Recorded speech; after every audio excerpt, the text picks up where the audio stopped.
नमस्कार मित्रांनो, गेल्या लोकसभेला मराठा आरक्षणाच्या मुद्द्यानं महायुतीचे बरेच असे दिग्गज या ठिकाणी पाडले आणि एकंदरीतच महायुतीला या सगळ्या निवडणुकीमध्ये अपयश मिळालं किंवा त्यांना नुकसान सोसावं लागलं। तर आता जे ते पुन्हा एकदा मनोज जरांगे जे ते आरक्षणासाठी जे उपोषण करणार आहेत आणि या सगळ्या पार्श्वभूमीवर या ठिकाणी हाके जे आहेत, लक्ष्मण हाके यांनी सुद्धा आता पाड्यापाडीची जी काही भाषा आहे ती या ठिकाणी सुरू केली। म्हणजे एकंदरीतच असं म्हणू शकतो की येणाऱ्या विधानसभा ज्या निवडणूक आहेत विधानसभेच्या, या विधानसभेच्या निवडणुकीमध्ये आपल्याला एक वेगळे समीकरण म्हणा किंवा वेगवेगळ्या ज्या काही गोष्टी या ठिकाणी पाहायला मिळणार आहेत। हाके, लक्ष्मण हाके यांनी काय म्हटलंय किंवा कशा प्रकारचे या ठिकाणी भाष्य केलंय ते आपल्याला पाहायचं।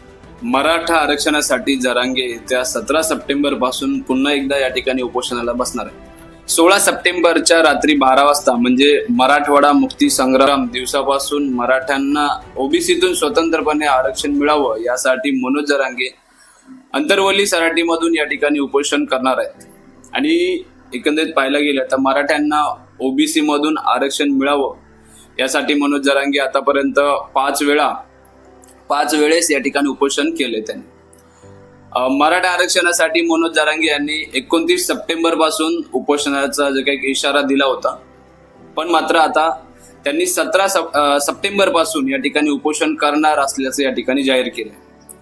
त्याच पार्श्वभूमीवर आता ओबीसी नेते लक्ष्मण हाके यांनी आज एक इशारा या ठिकाणी दिलाय आणि तो इशारा असा आहे की ओबीसी आरक्षण बचाव आंदोलन पुन्हा एकदा ते सुरू करणार आहेत, म्हणजे करण्यात येत असल्याची जी काही घोषणा या ठिकाणी लक्ष्मण हाके यांनी केली आहे।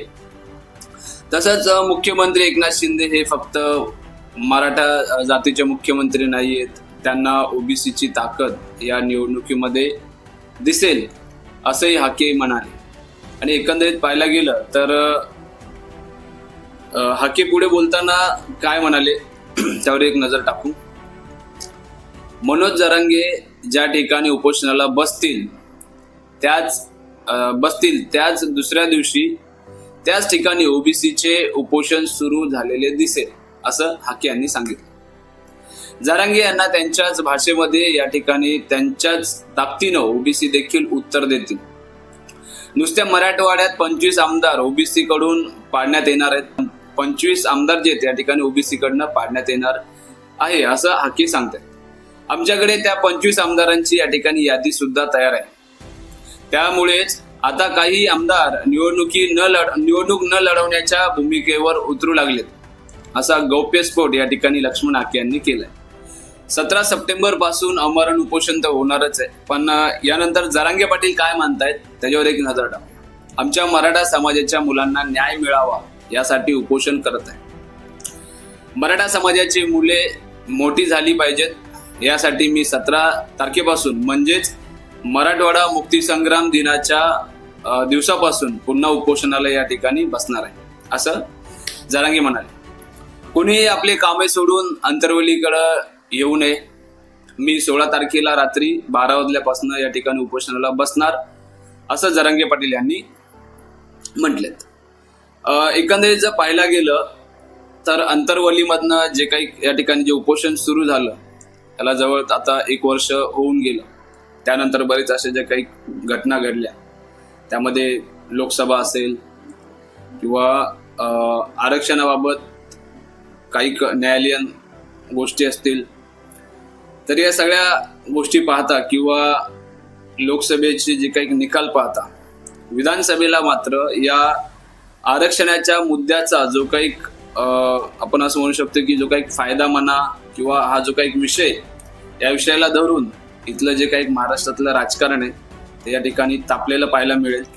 तर एकंदरीतच या सगळ्या मुद्द्यावर जर बोलायचं झालं तर ज्या प्रकारे लोकसभेमध्ये जरांगे फॅक्टरमुळं बऱ्याच उमेदवारांना या ठिकाणी पराभवाचा सामना करावा लागला आणि त्याचबरोबर विधानसभेमध्ये मात्र त्यांनी वेगवेगळ्या प्रकारच्या या ठिकाणी घोषणा केल्यात, जसं की उमेदवार देणार आहेत किंवा या निवडणुकीमध्ये सामील होण्याची जी काही त्यांनी घोषणा केली होती, बरेच त्यांच्याकडे फॉर्म सुद्धा आलेत।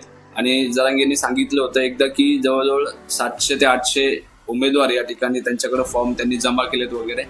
तर एकंदरीत येणाऱ्या विधानसभेमध्ये हा जो काही सगळा मुद्दा आहे आरक्षणाचा, या आरक्षणाच्या मुद्द्यामुळं राजकीय वर्तुळामध्ये कसे बदल घडतात किंवा नेमकं काय घडतं हे आपल्याला पाहायला मिळणार आहे. तर मित्रांनो, एकंदरीतच या सगळ्या प्रकरणाबद्दल किंवा या सगळ्या मुद्द्यांवरती तुमचं काय मत आहे ते कमेंट बॉक्समध्ये नक्की कळवा. तर पुन्हा भेटू अशाच एका नवीन व्हिडिओ सोबत. नमस्ते, जय हिंद, जय महाराष्ट्र.